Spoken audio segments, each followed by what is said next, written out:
Le Saint-Suaire de Turin est une preuve archéologique qui confirme la Bible. Aussi connu sous le nom de Saint-Suaire, il s'agit d'un morceau de tissu de lin qui présente une image légèrement visible depuis des siècles. Il est vénéré comme le véritable linceul funéraire utilisé pour envelopper le corps de Jésus de Nazareth après sa crucifixion, sur lequel une image du corps de Jésus a été miraculeusement imprimée en 1898.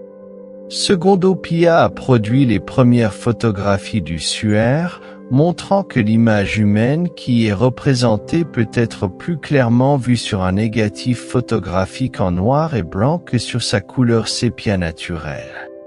Cette découverte est encore pertinente aujourd'hui car elle aide à mieux comprendre le suaire et ses caractéristiques. Le suaire a une histoire documentée remontant à 1354, lorsqu'il a été exposé dans une église du centre-nord de la France. De manière incroyable, cette image négative présente des détails en 3 dimensions qui dépassent les capacités des peintures. Des connexions botaniques et génétiques ont été établies à un moment crucial de la révélation. En 2002, des efforts de conservation en Italie ont révélé un secret caché.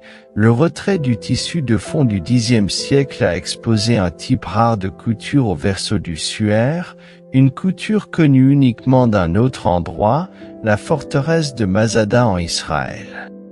Cette connexion archéologique ajoute des couches d'authenticité à l'histoire du suaire, car Masada a été témoin de la révolte juive, s'alignant ainsi avec la chronologie historique de Jésus. Le récit du suaire, avec la présence de multiples blessures cohérentes avec des marques de flagellation romaine sur le tissu, correspond aux balles de plomb d'un fouet. Il y a une blessure à la poitrine avec du sang et du liquide, suggérant clairement que le cœur a cessé de battre. Le parcours du suaire ne concerne pas seulement ce qui est en lui, mais où il a été. La douleur et l'ensevelissement de Jésus à travers le suaire de Turin nous transportent dans les moments angoissants qui ont précédé la crucifixion de Jésus. Avant l'acte final de sacrifice, Jésus a enduré une série brutale et déshumanisante de tourments, chaque détail éprouvant gravé dans le tissu du suaire. Dépouillé et soumis à une flagellation impitoyable, les fouets utilisés étaient pointus avec des objets à la fois émoussés et tranchants, déchirant sa chair et la réduisant en lambeaux. Le processus agonisant a laissé le corps battu et couvert de blessures. Pour intensifier ses souffrances, les soldats lui ont placé une couronne d'épines sur la tête, non pas tissée délicatement, mais rapidement tordue à partir de branches. Après cette démonstration impitoyable de brutalité, Jésus, portant désormais le poids de sa propre croix, a été revêtu de ses vêtements ensanglantés et contraint de porter le fardeau de 150 livres. Malgré la douleur et la perte de sang, il a avancé à chaque pas, un voyage difficile. La croix en bois creusait dans son épaule, aggravant les blessures de la flagellation et infligeant une douleur supplémentaire à chaque coup qui heurtait la couronne d'épines, lui envoyant des piqûres aiguës de douleur dans la tête. Il est difficile pour la plupart d'entre nous d'anticiper un événement aussi important, encore moins une flagellation. Jésus était conscient de ce qui allait se passer, il voulait que cela se produise. Il a averti ses disciples et a géré le stress. Regardez cette vidéo jusqu'au bout pour trouver les réponses. Pour l'instant, examinons ce qui a provoqué tant de détails sur le Saint-Suaire. En trébuchant et tombant sous le poids immense de la croix, Jésus a enduré une nouvelle vague de souffrance. L'impact a écrasé sa poitrine contre le sol, tordant son bras et le déboîtant sévèrement. La croix, maintenant sur lui, appuyait contre l'arrière de son cou et de ses épaules, paralysant partiellement sa tête, penchée vers la droite, rendant son côté droit inutile. Dans cet état, des soldats insensibles l'ont tiré par le bras désarticulé, le forçant à poursuivre son chemin avec la croix maintenant sur son épaule gauche courbée de douleur et de faiblesse. Son bras droit pendait inutilement le long de son corps. Ses pas hésitants en avant étaient un témoignage de sa résilience au milieu de souffrances inimaginables. En réfléchissant à ces détails vifs imprimés sur le saint suaire de Turin, le récit se dévoile avec un réalisme frappant. Chaque marque, chaque blessure raconte une histoire de sacrifice et de souffrance sans égale. Le saint suaire, témoin silencieux de ces moments agonisants, nous invite à méditer sur la profondeur du sacrifice de Jésus et sur l'amour profond qui l'a conduit à endurer une telle brutalité pour l'humanité. En fin de compte, le saint suaire ne préserve pas seulement les traces physiques de ce calvaire de douleur, mais il sert également de puissant témoignage de la résilience de la foi et du message durable d'espoir qui a émergé des heures les plus sombres de l'histoire humaine. Une autre question se pose, qui possédait à l'origine ce tissu? Jésus a-t-il payé pour son propre enterrement, ou était-ce une autre personne?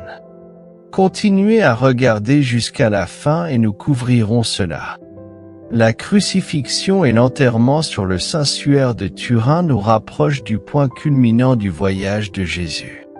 Le saint suaire de Turin capture vivement la scène émouvante au Golgotha. Ses vêtements, maintenant trempés de sang, ont été impitoyablement arrachés de son corps, rouvrant des plaies qui avaient commencé à adhérer au tissu. Jeté désespérément sur la croix, les soldats ont procédé à clouer son bras déjà déformé et démis, causant une douleur atroce. Ses nerfs et ses ligaments ont été déchirés. Lorsque le corps de Jésus a atteint le tombeau, il a été placé sur un lit d'épices. Le linge de tête a été retiré et le suaire a été enveloppé lâchement avec une fine bande de lin. Cet enterrement doux mais précipité était nécessaire en raison de l'imminence du sabbat. Son corps sans vie enveloppé de lin pur a été laissé dans le tombeau, l'entrée scellée par une pierre roulée. Le saint suaire est un morceau rectangulaire de tissu mesurant environ 40 cm sur 1 mètre et 10 cm, fait de fibres de lin tissées dans un motif de chevron 3 par 1. Sa caractéristique la plus distincte est l'image brune et légèrement visible d'un homme, vu de face et de dos. Sur le tissu, il y a l'image d'un homme avec une barbe, une moustache et des cheveux jusqu'aux épaules, séparés au milieu. Il semble musclé et grand, avec plusieurs experts le mesurant entre 1,70 m et 1,88 m. En 1532, un incendie a éclaté dans la chapelle située à Chambéry, en France, endommageant le suaire. Le lin a été perforé par des trous de brûlure et des taches calcinées. Sur les deux côtés, en raison du contact avec l'argent fondu qui a brûlé à travers lui dans certaines zones alors qu'il était plié, pour réparer les dégâts, une religieuse a cousu 14 grands patchs triangulaires et 8 plus petits sur le tissu. En termes de conservation, le suaire a subi plusieurs restaurations pour le préserver et prévenir les dommages et la contamination supplémentaire. Il est stocké dans un boîtier hermétique en verre pare-balles laminé, contrôlé en termes de température et d'humidité pour éviter les changements chimiques. Le suaire lui-même est placé sur un support en aluminium qui glisse sur des rails à baies et est stocké en position couchée à l'intérieur du boîtier. Selon les évangiles de Matthieu, Marc et Luc, Joseph d'Arimathie a enveloppé le corps de Jésus dans un linge et l'a placé dans un tombeau nouvellement construit. Cependant, l'évangile de Jean suggère que des bandes de lin ont été utilisées à cette fin. Joseph d'Arimathie, une figure biblique qui a joué un rôle important dans l'enterrement de Jésus-Christ, est mentionné dans chaque évangile, Matthieu 27, Marc 15, Luc 23 et Jean 19. Alors que la nuit tombait, car c'était le jour de la préparation, c'est-à-dire la veille du sabbat, Joseph d'Arimathie, membre éminent et respecté du conseil qui attendait également le royaume de Dieu, osa se rendre auprès de Pilate pour demander le corps de Jésus. Pilate s'étonna qu'il soit déjà mort à ce moment-là, seulement 6 heures après avoir été crucifié, et convoqua le centurion pour lui demander s'il était déjà mort. Apprenant du centurion que Jésus était en effet mort, il autorisa Joseph à retirer le corps. Ensuite, Joseph acheta un linge fin pour envelopper le corps et, après l'avoir retiré de la croix, l'enveloppa dans le linge et le plaça dans un tombeau qui avait été creusé dans le roc. Ensuite, il roula une grande pierre en forme de roue contre l'entrée du tombeau. Joseph d'Arimathie était nommé d'après sa ville natale en Judée pour le distinguer des autres Joseph mentionnés dans la Bible. Bien qu'il n'y ait pas beaucoup d'informations bibliques sur lui, nous pouvons en apprendre quelques-unes du texte de Luc 23h50 qui affirme que Joseph était membre du Sanhédrin, le conseil juif qui a demandé la crucifixion de Jésus. Cependant, le verset 51 révèle que Joseph s'opposait à la décision du conseil et était secrètement un disciple de Jésus. Marc 15h43 confirme également cela. Joseph était un homme riche, bien que la source de sa richesse soit inconnue. De plus, la Bible dépeint Joseph comme un homme bon et juste. Après la crucifixion de Jésus, Joseph a pris un énorme risque en approchant le gouverneur romain Pilate pour demander le corps de Jésus. Nicodème, un pharisien qui avait précédemment rencontré Jésus pour lui poser des questions sur le royaume de Dieu, a accompagné Joseph. Pilate leur a accordé la permission de s'occuper du corps de Jésus et ils ont immédiatement commencé à le préparer pour l'enterrement. Ils ont suivi la coutume juive d'envelopper le corps de Jésus dans des bandes de lin mélangées à de la myrrhe et de l'aloès. Cependant, c'était le jour de la préparation, le 6e jour de la semaine juste avant le sabbat juif, et ils étaient à court de temps. Alors, Joseph et Nicodème ont rapidement placé Jésus dans le tombeau de Joseph, situé dans un jardin près du lieu de la crucifixion. Joseph et Nicodème ne savaient pas qu'il accomplissait la prophétie d'Isaïe en plaçant Jésus dans le tombeau de Joseph, la prophétie déclarant qu'il serait mis dans une tombe avec les impies et avec les riches dans sa mort, bien qu'il n'ait pas commis de violence ni de tromperie en sa bouche, Isaïe 53, 9. C'est l'une des nombreuses prophéties confirmant l'identité de Jésus en tant que Messie et Fils de Dieu. Selon l'évangile de Jean, Simon-Pierre est entré dans le tombeau après la résurrection de Jésus et y a trouvé des bandelettes de lin ainsi que le linge qui avait été enroulé autour de la tête de Jésus. Le linge était encore à sa place, séparé des bandelettes de lin. Cependant, l'évangile de Luc mentionne que Pierre a couru au tombeau et a vu les bandelettes de lin couchées par elles-mêmes. Alors que se penchait sur la souffrance de Jésus, celle-ci n'a pas commencé seulement sur la croix, mais sur le chemin de Jérusalem. Ces événements ont eu lieu environ une semaine avant la crucifixion de Jésus. Il savait qu'il se dirigeait vers l'endroit où il mourrait, se plaçant sur l'autel de Calvaire comme un sacrifice pour le péché. Les disciples étaient nerveux, et il y avait un sentiment de présage dans l'air.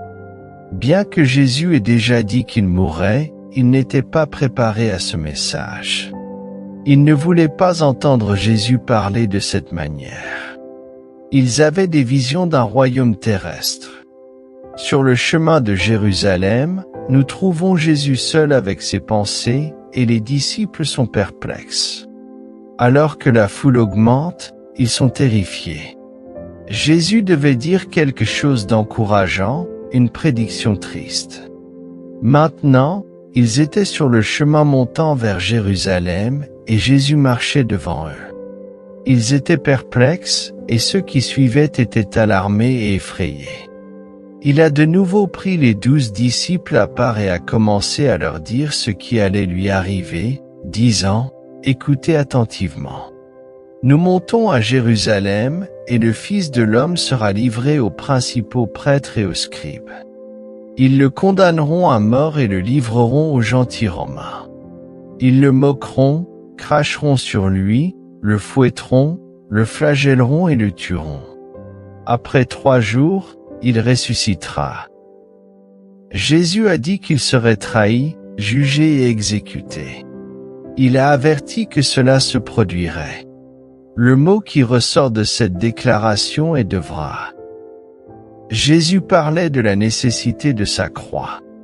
Il enseignait à ses disciples et les préparait à l'avenir. Il leur a dit que le Fils de l'homme serait trahi et remis aux hommes qui sont ses ennemis, et il le tuerait. Et quand il aurait été tué, il ressusciterait 3 jours plus tard. Plus tard, il a mentionné sa mort à nouveau, mais cette fois-ci il a utilisé le terme « volonté » pour décrire ce qui lui arriverait. L'accent était mis sur la cruauté de la crucifixion. Quand Jésus a fait ses prophéties, il était entièrement en contrôle. Il a traité sa mort d'une manière que nous ne pouvons pas comprendre. Nous comprenons que la mort est inévitable, mais nous n'avons aucune idée de quand ou comment nous mourrons. Jésus était pleinement conscient de sa mort au calvaire. Au lieu de devenir une victime des circonstances ou un martyr pour une cause, Jésus était déterminé à passer. « Personne ne prend ma vie, mais je la donne de moi-même », a-t-il dit à ses disciples. « Personne ne la prend de moi, mais je la donne volontairement. J'ai le pouvoir de la donner et le pouvoir de la reprendre. Cette commande, je l'ai reçue de mon Père. » Jésus a également prédit qu'il serait trahi par les principaux prêtres et les scribes, les autorités religieuses de l'époque qui le condamneraient à mort et le livreraient aux gentils. Ils ont insulté, fouetté et craché sur Jésus. Il avait prédit exactement ce qui se passerait à la fin. Jésus avait anticipé sa propre résurrection, mais pour une raison quelconque, cela était passé inaperçu pour les disciples. Ils semblaient n'avoir jamais entendu dire que Jésus ressusciterait des morts. La résurrection continue à surprendre tout le monde, y compris de nombreux chrétiens. Malgré tout cela, Jésus est sorti du tombeau 3 jours plus tard. Il est aussi vivant aujourd'hui qu'il l'était lorsqu'il est sorti du tombeau. Chaque fois que Jésus mentionnait la croix, un autre défaut spirituel dans la vie de ses disciples était révélé. Mais c'est ce que la croix fait. Elle révèle le cœur humain, nous montrant à quel point nous sommes centrés sur nous-mêmes. Jacques et Jean, les 2 fils de Zébédée, sont venus à lui en disant « Maître, nous voulons que tu fasses pour nous ce que nous te demandons. » Jésus leur demanda alors ce qu'ils voulaient qu'il fasse pour eux. Jacques et Jean s'étaient approchés de Jésus et avaient supplié qu'il accorde leurs souhaits. Ils avaient demandé à leur mère de le faire pour eux, selon Matthieu. Jésus leur demanda alors ce qu'ils voulaient qu'il fasse pour eux. « Accorde que dans ton royaume, l'un de nous siège à ta droite et l'autre à ta gauche, » répondirent-ils. Il désirait des positions spécifiques d'honneur dans sa gloire. Il rivalisait pour les 2 postes les plus importants dans les niveaux supérieurs du royaume de Jésus. Celui qui aura honte de moi et de mes paroles dans cette génération adultère et pécheresse, le Fils de l'homme aussi aura honte de lui quand il viendra dans la gloire de son Père avec les saints anges. Jésus avait parlé de sa future gloire et leur avait montré un aperçu de son royaume. Jacques et Jean ont mal interprété le message. Ils hésitaient à accepter la croix mais étaient attirés par l'idée de la gloire qu'elle représentait. De la même manière, nous avons tendance à ignorer le message de sacrifice et de difficulté, mais lorsque le mot gloire est mentionné, il capte notre attention. Jésus leur dit, « Vous ne savez pas ce que vous demandez. Pouvez-vous boire la coupe que je bois et être baptisé du baptême dont je suis baptisé? » Ils ne comprenaient pas ce qu'ils demandaient. Ensuite, Jésus leur demanda s'ils pouvaient boire la coupe qu'ils buvaient et être baptisés avec le même baptême que celui avec lequel il était baptisé. Plus tard, Jésus demanda à ses disciples, « Ne devrais-je pas boire la coupe que mon Père m'a donnée ?» Il dit aussi, « Père, si tu le veux, éloigne de moi cette coupe. Cependant, que ta volonté soit faite et non la mienne. » Cette coupe symbolisait la souffrance que Jésus affronterait sur le calvaire, et Jésus l'a bu jusqu'au bout. Lorsque Jésus leur posa la question sur le baptême, il demandait essentiellement s'ils étaient prêts à s'immerger complètement dans sa mission. Ils répondirent à Jésus, « Nous le pouvons. » Jésus leur dit, « Vous boirez la coupe que je bois, et vous serez baptisés du baptême dont je suis baptisé. Vous aimeriez me suivre ?» Jésus demanda, « Oui, Seigneur, nous le pouvons. » Le problème lié à Jacques et Jean est pertinent pour nous tous en tant que chrétiens. Nous avons tendance à nous concentrer davantage sur la gloire et les récompenses qui accompagnent notre foi plutôt que sur le service et le soutien des difficultés inévitables qui les accompagnent. Cependant, la Bible nous enseigne que le chemin vers la gloire implique toujours la douleur et le sacrifice. Mais s'asseoir à ma droite ou à ma gauche n'est pas quelque chose qui m'appartient à moi de donner. Ces endroits appartiennent à ceux pour qui ils ont été préparés par mon Père. En entendant cela, les 10 autres disciples furent indignés contre Jacques et Jean. Les autres disciples étaient extrêmement mécontents lorsqu'ils entendirent la discussion, car eux aussi désiraient ces postes. Jésus était à une semaine seulement de sa crucifixion et son attention était sur Jérusalem. Cependant, ses disciples étaient plus préoccupés par qui serait assis au pouvoir et à la gloire. Jésus les rassembla alors et leur enseigna sur la vraie grandeur, contrastant son chemin avec les voies du monde. Tout d'abord et avant tout, Jésus est venu volontairement pour s'identifier à nous. Deuxièmement, Jésus est venu pour servir les autres, non pour être servi. Il aidait toujours ceux qui en avaient besoin où qu'il aille. Troisièmement, le but ultime de Jésus était d'offrir sa vie comme une rançon pour beaucoup. Le terme rançon se réfère à payer un prix en échange de la libération. Jésus a déclaré qu'il était venu pour donner sa vie comme une rançon pour beaucoup.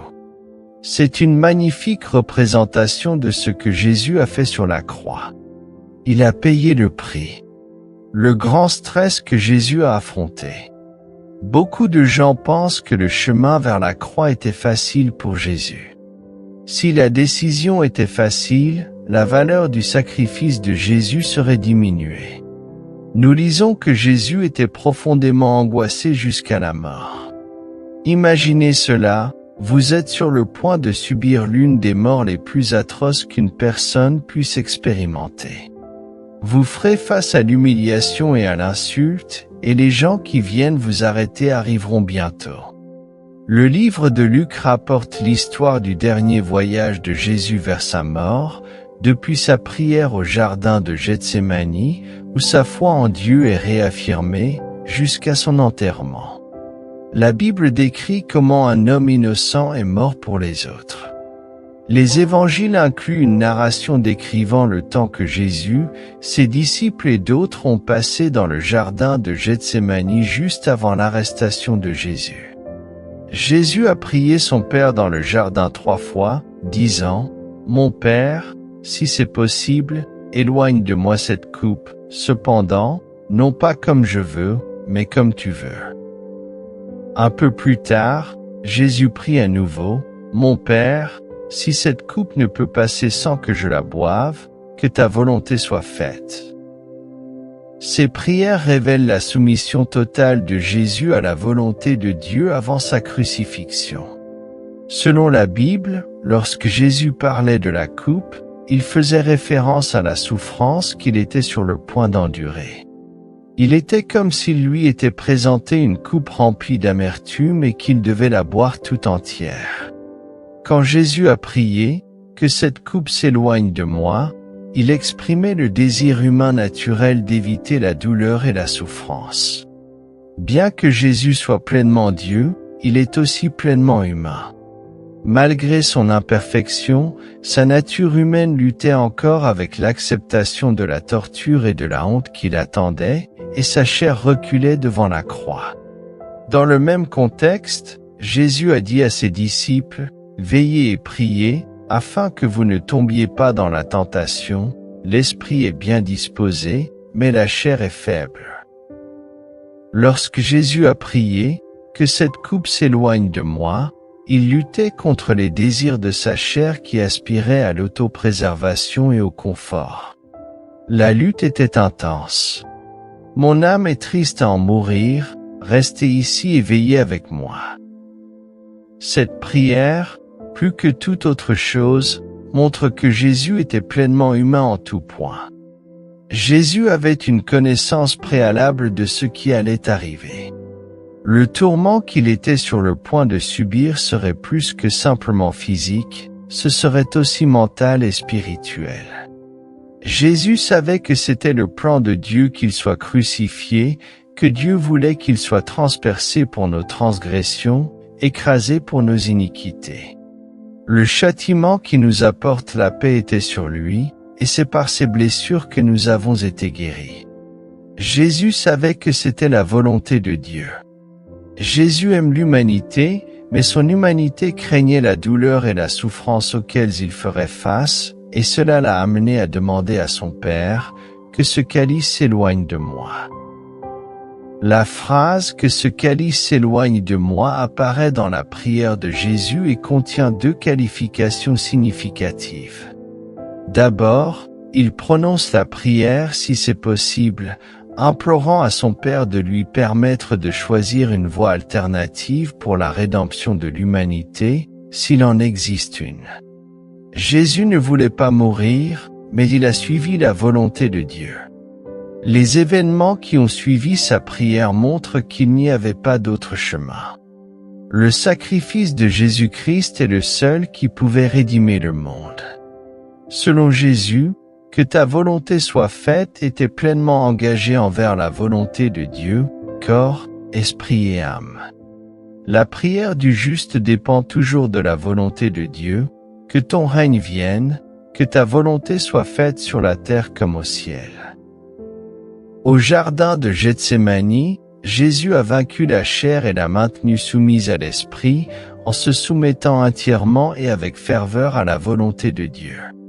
Quand nous traversons des moments difficiles, il est réconfortant de savoir que Jésus comprend ce que c'est de vouloir la volonté de Dieu et en même temps de ne pas la vouloir. Désirer la droiture et l'obéissance même lorsque la chair crie contre cela, ce conflit n'est pas pécheur, c'est une partie normale de l'être humain. Notre Rédempteur a incarné pleinement la nature humaine sous tous ses aspects.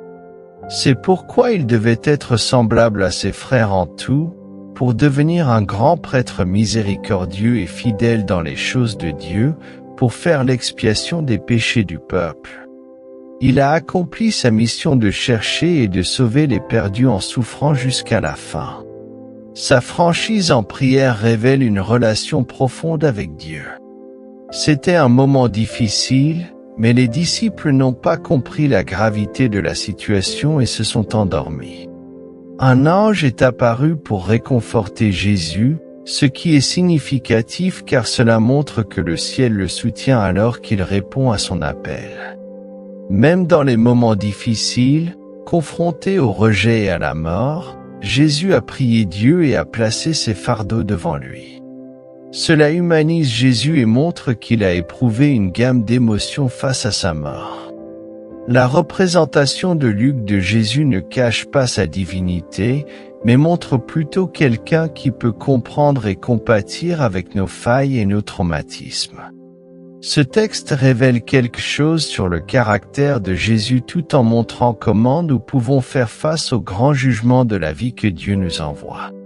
Nous voyons une personne qui affronte les adversités en se tournant vers Dieu et une autre qui exprime ses émotions intenses à Dieu dans la prière. Jésus n'a pas été épargné par le jugement, mais il lui a été donné la force de le supporter. Bien qu'il ait hésité à demander s'il pourrait trouver un autre chemin, il a réaffirmé sa détermination à suivre la volonté de Dieu.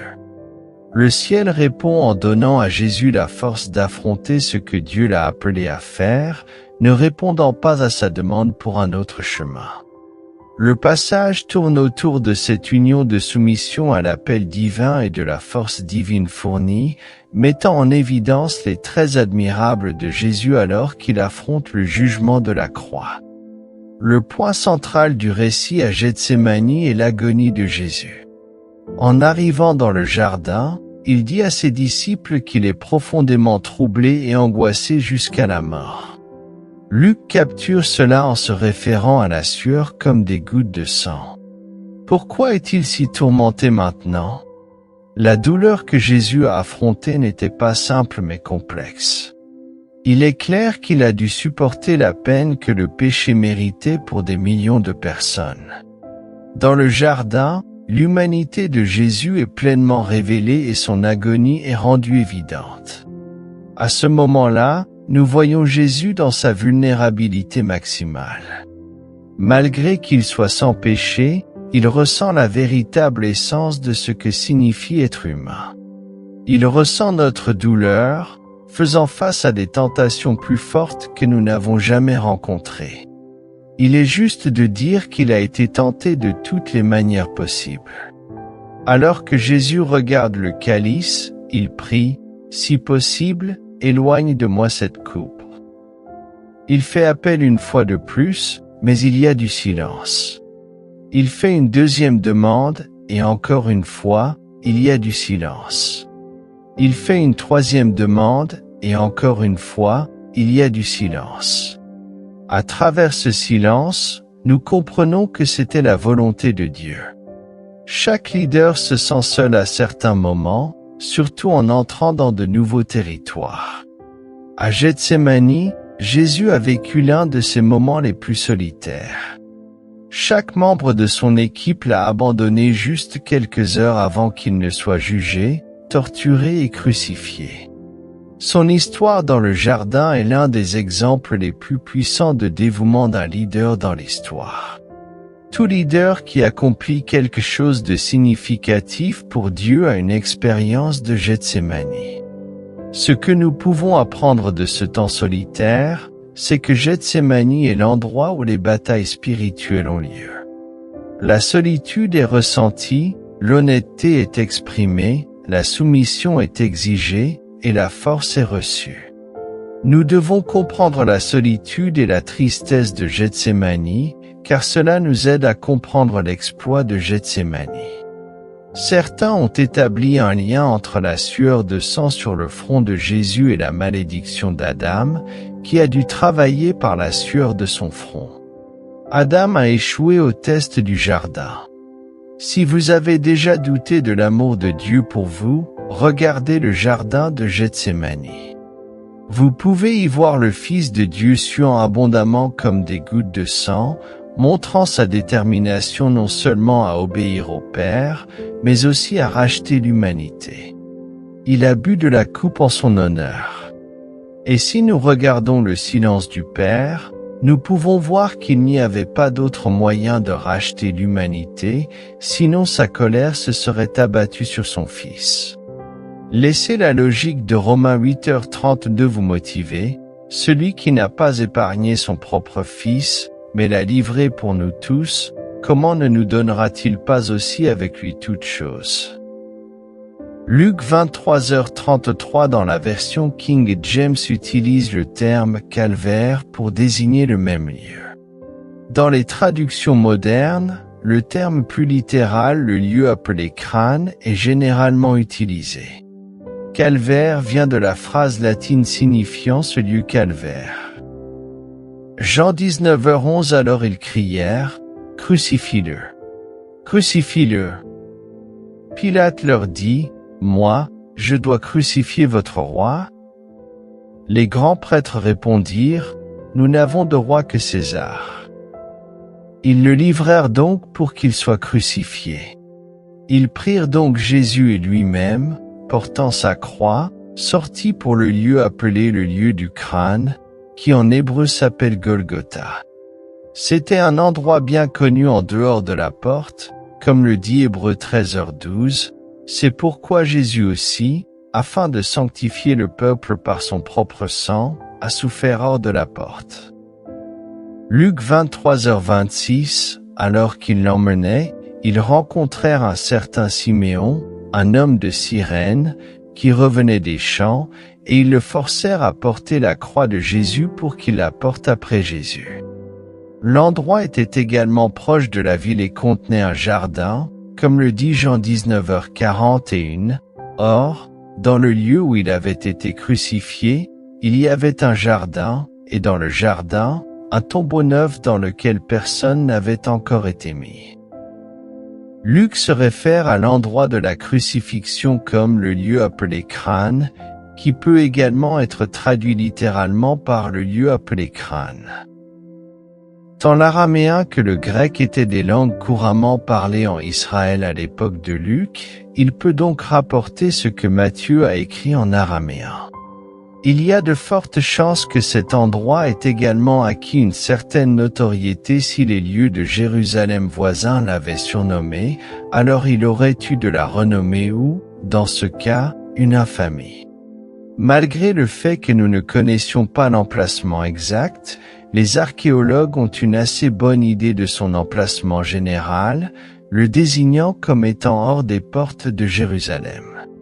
Le Golgotha, également connu sous le nom de Calvaire, reste un puissant rappel du sacrifice ultime de Jésus, le seul sacrifice capable de pardonner les péchés et de réconcilier l'humanité avec Dieu.